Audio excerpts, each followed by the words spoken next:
There. His voice was urgent. We're not even halfway. I jolted, my heart hammering against my ribs. Beside me, MrBeast, Jimmy Donaldson, was also staring tensely into the rearview mirror of the black SUV speeding down a deserted dirt road, flanked by endless rice paddies. Just a few hours ago, everything had been normal.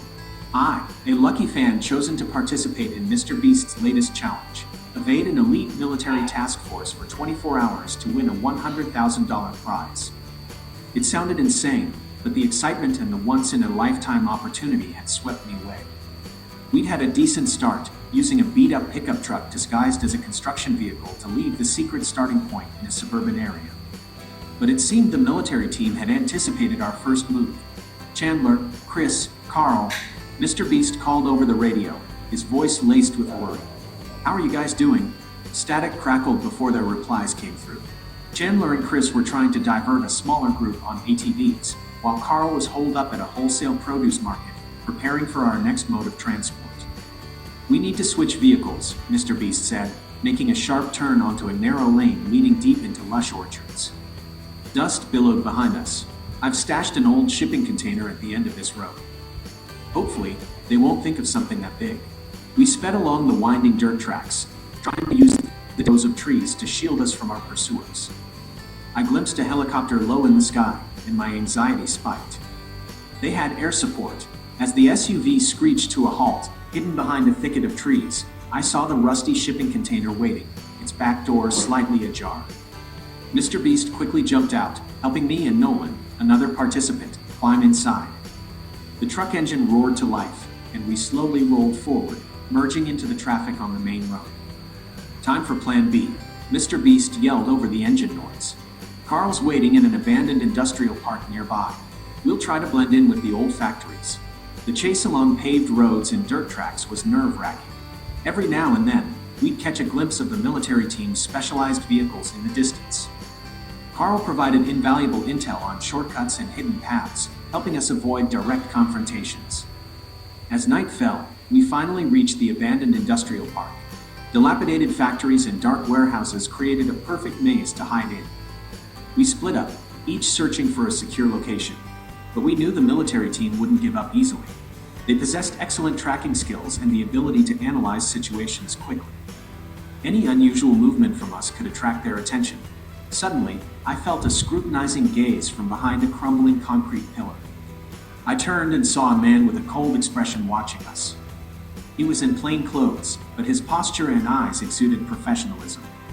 "MrBeast," I whispered into the radio, tugging on his arm.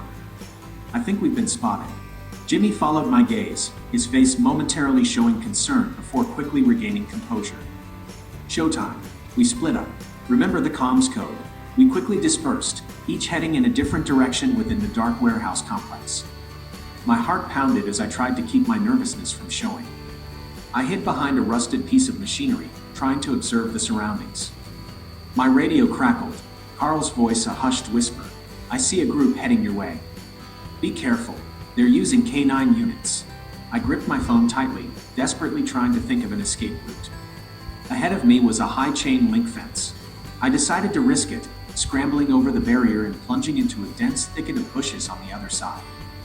The sound of approaching footsteps grew louder, along with the barking of the dogs. I could hear their calls to each other. Adrenaline surged through me, and I ran blindly, tripping repeatedly on the uneven ground. Unexpectedly, my foot slipped on a small embankment, and I tumbled down a shallow slope, landing in a deep pit filled with dry leaves. A sharp pain shot through my ankle, making it impossible to stand. I looked up in despair at the approaching sounds, knowing my time was running out. But then, amidst the pounding footsteps and barking dogs, I heard the distinct wail of sirens, followed by shouts and sharp commands. "Freeze! We have the area surrounded." I looked up in surprise. A group of local police officers appeared, surrounding our pursuers. It turned out that Carl had managed to contact the police, reporting a suspicious group aggressively chasing people in a private area. In the ensuing chaos, I saw MrBeast and the others from our group approaching me, their faces beaming. We had done it. We had successfully evaded them before time ran out. As the police car drove us away from the abandoned industrial park, MrBeast turned to me, a wide grin on his face. Congratulations on completing the challenge. That $100,000 is all yours. I let out a shaky breath, watching the dark landscape recede behind us. The experience had been truly breathtaking, an adventure I would never forget. And most importantly, I had proven that with intelligence, teamwork, and a little bit of luck, you could overcome any challenge, even when being hunted by an elite military team.